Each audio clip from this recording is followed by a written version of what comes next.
Bonjour Eric, tu te souviens des épisodes 5 et 6 où on a fait les profils et contre-profils, puis le montage des portes vitrées. À présent, nous allons préparer les portes à panneaux à plate-bande. Tout d'abord, le délignage et corroyage pour une calibration à 14 mm fini. Nos plateaux de départ cotent 18, théorique. Tu vas me dire, encore?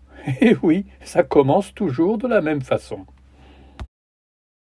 Il va falloir considérer deux facteurs essentiels. L'aspect physique des planches, aubiers, nœuds, défauts, planéité, tuilage, les mensurations, selon le tableau qu'on a établi à partir des plans SketchUp, tu te souviens? Beaucoup de paramètres qui, globalement, réduisent le rendement à environ 50% du volume acheté. Tu dois en tenir compte dans le calcul du devis.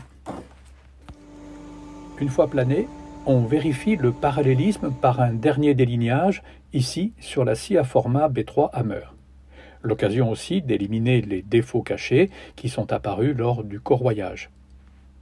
Pour l'assemblage des planches, j'ai opté pour le principe du lambris à rainure et languette. Tu verras par la suite qu'en fait, ce n'était pas une bonne idée, mais voici l'occasion, malgré tout, de suivre le processus. Afin de ne pas changer d'outil, j'ai opté pour la fraise à disque interchangeable de CMT. En montant deux disques de 5 mm espacés d'une bague de 5, on n'aura ainsi qu'à modifier la hauteur de l'arbre porte-outil pour passer d'une fonction à l'autre. Ne pas oublier de prendre une photo de chaque position en cas de besoin. 3 x 5 égale 15, la planche calibre à 14 mm. C'est basique, mais c'est efficace.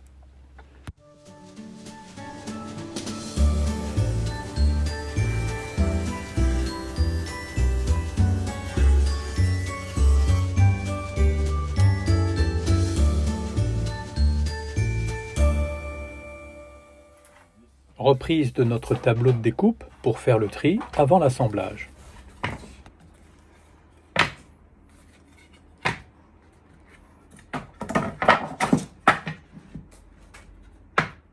Pour le montage, des joints dormants à pompe sont largement suffisants. D'abord, appareiller l'aspect visuel des planches entre elles. Petits défauts, sens du fil, texture, teinte, question de coup d'œil. Sans oublier les versos, car, porte ouverte, ils sont visibles. Ouais. C'est bon ça? Ça, non, ça c'est pas bon. Il faut retourner la planche. Pardon. Bon. Alors, à ce moment-là, on la met à l'extérieur. C'est-à-dire qu'on va faire comme ça. D'accord.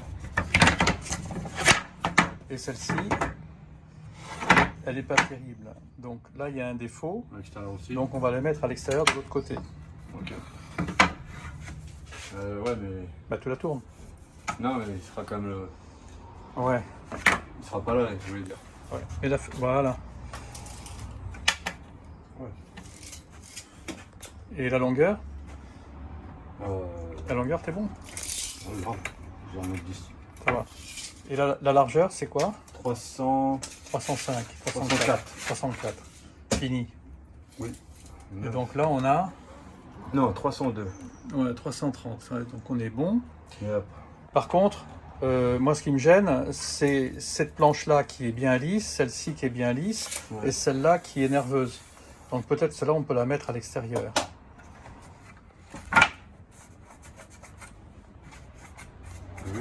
Mhm.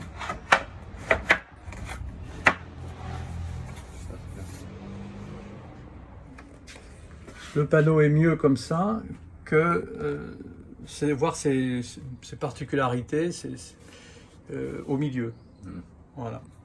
Ouais, ouais, Eric, je constate que tu n'as pas mis de protection sur les fers. Cela aurait évité des taches noires dues au contact de la colle. Bon, t'en seras pour un bon ponçage. Non, c'est bien, pas trop, faut pas trop noyer, hein, parce qu'après ça dégueule. Voilà. D'ailleurs, si c'était à refaire, on aurait pu calibrer à 15 mm au lieu de 14 et raboter à -5 sur chaque face, à condition que le montage n'excède pas les 410 mm de largeur de la A41 Hammer.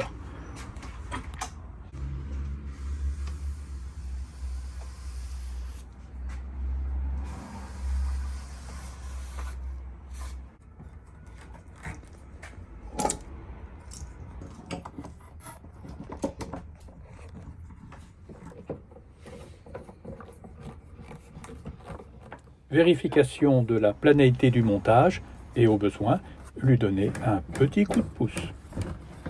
Tu remarques sur cette vue en coupe que la rainure est légèrement plus profonde que la languette. C'est une bonne idée pour la réalisation d'un lambris, car la colle y trouve sa place et les chances sont parfaitement jointifs. Dans notre cas, ça s'avérera être une bonne mauvaise idée. D'ailleurs, c'est ce qui a été à l'origine de mon accident. Et voilà, prochaine étape, la réalisation des plates-bandes et le montage. Merci Eric de ton aide.